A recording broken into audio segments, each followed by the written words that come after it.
حاجیما حافظه را بیرامش دعوت کردگیم باید روزای نزدیک بیاین. Понятно. مرا طرزی گپزنی رایوته ترسیدی؟ زبانی قندی باباش نوش جون کن. این به خاطری بابای قنده به خاطری اکای شورا جان یک سکرتی خدمت بگم تان امروز جاریچه کردم پاتومچاریچه کردم Дубайский шоколад. ندگشن ранг бину ҳол пурс ҷавонон не насли калонсорро чӣ шудааст ҳолати нигаронкунанда дар фазои сомонаҳои иҷтимоӣ фаъолияти блогерон аксари онҳое ки дар миёни мардум мафкурасозӣ мекунанд аз чорчӯбаи одобу ахлоқ берун рафтааст чаро як нафар имрӯз бо поймол кардани асолати фарҳанги бой бо роҳи ғайриахлоқӣ худро мехоҳад машҳур кунад дар чанд сомонаҳои иҷтимоӣ фаъол ҳаст ва сухан мегӯяд ва албатта бояд андеша кунад ки чӣ гуфтанаш муҳим аст. Дар сомонаи иҷтимоии фейсбук моҳи гузашта дар атрофи як бонуе ки ҳамчун блогер хеле худашро фаъол ҳисоб мекунад, лекин бисёр суханони бемазмун, бемантиқ ва ҳатто таҳқиромезе ки вай дар нисбати худаш мегӯяд, ин дар симои вай дигар бонувонро, дигар занонро, одобу ахлоқи онҳоро мо хуб муаррифӣ карда метавонем ё ин ки шинохта метавонем. қисми зиёди онҳое ки ҳамчун блогерони фаъол саҳифаи худро доранду асосан суханони бемантиқ бисёр доранд, ман фикр мекунам ки ин албатта ба тафаккури ҷомеаи мо бисёр таъсири манфӣ мерасонад. Ба мазмуну мантиқи сухани онҳо мо вақте таваҷҷӯҳ мекунем таассуф мехӯрем ки воқеан ҳам бо ин тарзи гуфторо ин ки бо ин гуна лаҳнашон ба муштариони худашон муроҷиат мекунанд. дар мавриди фаъолияти озодонаи ба қавле блогерҳо ки майдони фаррохро сӯистифода менамоянд дар сатҳи зарурӣ ниҳоде фаъолияти худро ба роҳ намондааст ки паёмади ин ҳолат нигаронкунанда мебошад мисле ки фазои сомонаҳои иҷтимоӣ беназорат асту майдони таҳқиру тавҳин ва берун аз талаботи фарҳангӣ ва ахлоқӣ масъулият бар дӯши кист кадом ниҳод ва ё сохтори масъулиятшинос метавонад садди роҳи таҳқиромезонаи блогерон гардад тарафдор ҳастем ки ҷорӣ кардани маҳдудиятҳо дар интернети тоҷикии мо роҳандозӣ шавад. Мардум фикр мекунанд, мегӯянд ки ин кори ман нест. Ман чӣ кор дорам ба он нафаре ки он чизе ки мегузорад, он чӣ коре ки сабт мекунад. Бигузор мақомот ба ин кор сару кор гирад. Лекин ин дуруст нест, албатта ин хато аст.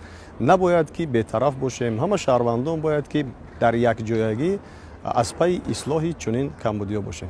барои аксарият интернет ҳанӯз ҳам на манбаи донишафрӯзиву тавсеаи ҷаҳоншиносӣ балки сарчашмаи фароғату дилхушӣ ва аз ин бадтар вақтгузаронию таҳқир ва гузоштани наворҳои ғайриахлоқӣ боқӣ мемонад. ҳамон тафаккур ба тарбияи маҳз насли наврасу ҷавон таъсири манфӣ расонад.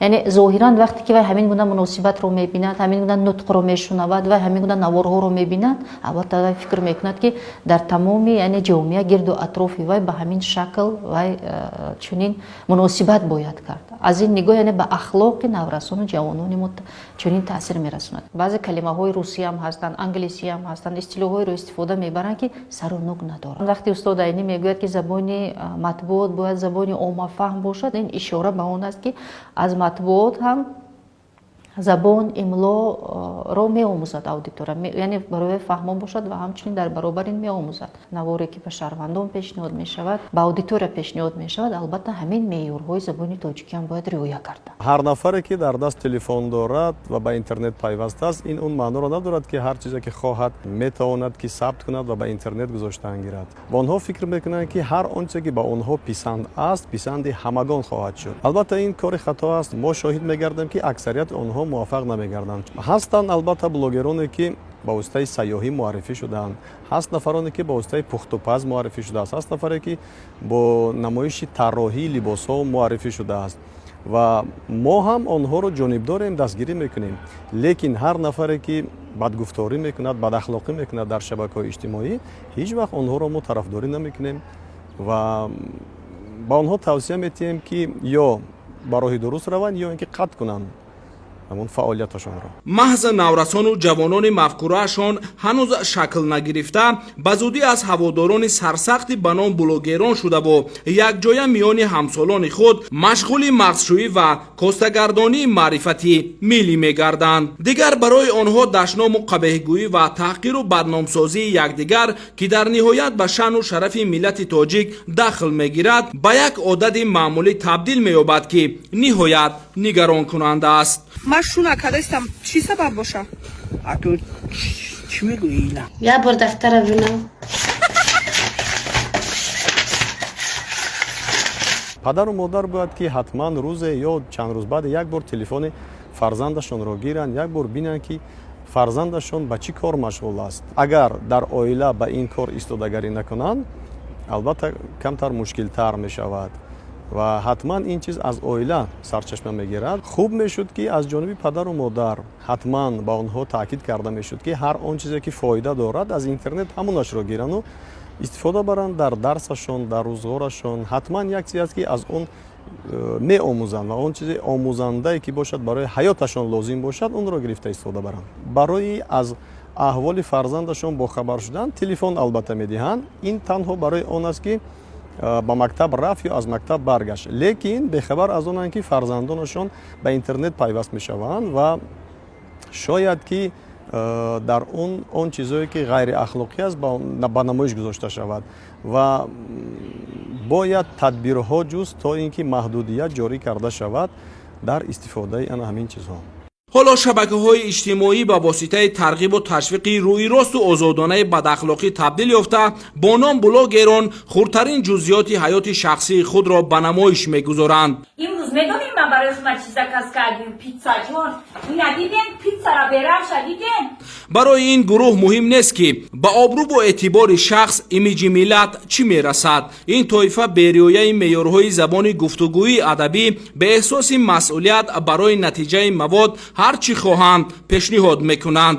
пас чӣ бояд кард? кадом тадбирҳо метавонанд фазои интернетии моро аз чунин абрҳои сиёҳ ки эҳтимоли табдил шуданашон ба боду борону тӯфон то рафт зиёд мешавад пок созанд? назорат бояд бошад. фарҳанги истифодабарии телефонро албатта аз сину соли хурдсолӣ ки имрӯз ҳама ба ҳамин технология имрӯза дастрасӣ доранд бояд омӯзанд. дар баъзе кишварҳо маҳдудият мегузоранд ба сину сол ва таҷрибаи ҳамин кишварҳоро албатта мо ҳам метавонем истифода кунем ки ҳам маҳдудият гузошта шавад барои тарбияи насли наврас ҷавон дар сину соле ки вай нав инкишоф ёфта истодааст.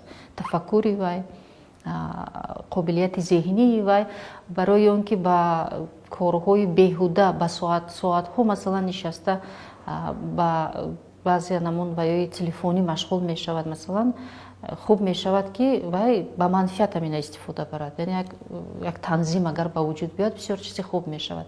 дигар ин ки дар баъзе аз кишварҳо масалан истифодаи баъзе сомонаҳои иҷтимоӣ умуман сомонаҳои иҷтимоӣ иҷозат дода намешавад. инам бисёр қобили таваҷҷӯҳ аст. таҷрибае шояд буда метавонад ки мо ҳам аз он истифода бурда метавонем. ин албатта цензура нест, ин албатта маҳдудият нест. ин муносибатро ба он тарзи хуб андеша мекунам ки бетафовут набудан дар нисбати рушду ташаккули насли наврасу ҷавон аст. албатта инҳо бетаъсир нестанд. аз ҷумла аввалин чизе ки ба хуб чашми бинанда мерасад ин зоҳири худи ҳамон ҳар як блогер аст. одоберо риоя кунад ки ба одоби сару либоси вай хуб аз ҷумла нутқи вай бояд ба танзим дароварда шавад. дар ин фазо бояд як танзимам вуҷуд дошта бошад. сину соли он таи 70 ё 60 зиёд аст. вай ба шунавандаҳояш муроҷиат мекунад бо суханони қабеҳ ва бемантиқ вай чӣ мехоҳад намефаҳмед. як миқдор пули муайян дар дасташ аст ва ҳамро нишон додан мехоҳад. охир чӣ мехоҳад? ва як мақсади муайян надорад. як гӯем ки чизеро муаррифиам намекунад, шаҳр додам наметавонад, як андешаи солим ҳам надорад. итминон дорем ки баъди пешниҳоди матлаби мазкур ниҳоде масъулияти бардӯшдошта ва фаромӯшнамудаи худро бар ӯҳда гирифта барои аз вартаи хатар раҳо намудани ояндаи насли наврас ва фарҳанги миллӣ чораҳои саривақтӣ меандешад.